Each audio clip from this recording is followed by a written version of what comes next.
I'm gonna show you how to make my garlic mayonnaise, and that's my garlic confit mayonnaise, which is just so easy to whip together. Making mayo from scratch is actually incredibly easy, and a lot of people don't know that. It's so much better than buying it from the store. It's cheaper, it doesn't have any nasties in it, and it always tastes a little bit better, especially when you're using garlic confit.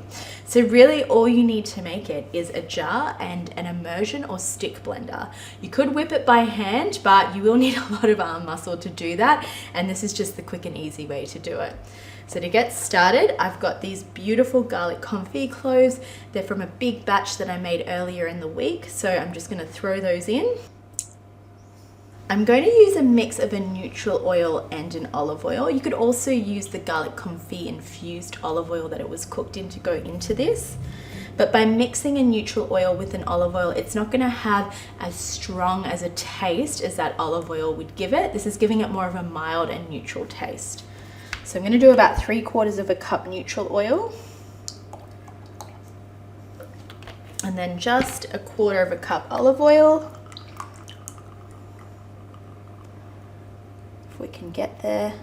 And then just to give it a little extra flavor, I'm going to do some sea salt, squeeze of lemon. Oh, and I forgot, I actually put mustard in this as well. Let me just grab that out of the fridge.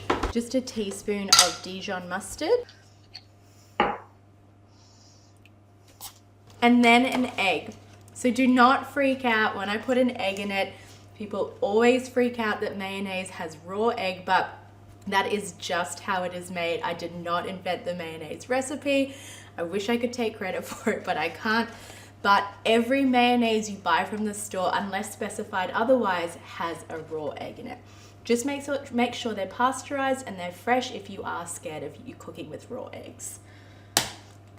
Oh my God. I did not mean to put that on the bench. I think I'll just pop it in. I did not mean to crack the egg on my chopping board, but you'll see it's still intact. Like, I always say to crack an egg on a flat surface because it won't break the yolk, and that's the perfect example. So pop the egg in there. And now we are going to blend it together. So we're going to emulsify everything.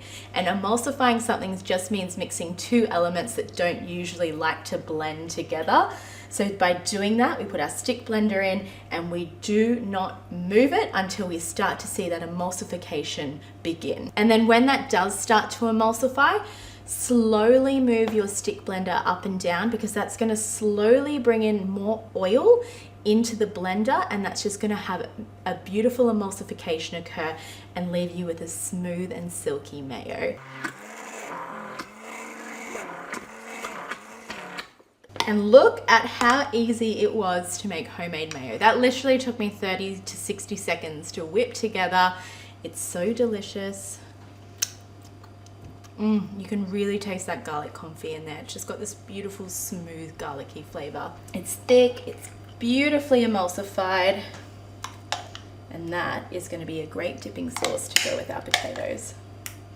And if you're not going to use it all up in the same day, it can be stored in the fridge in a glass sterilized jar for up to a week. I'd say 5 to 7 days. That is so yummy.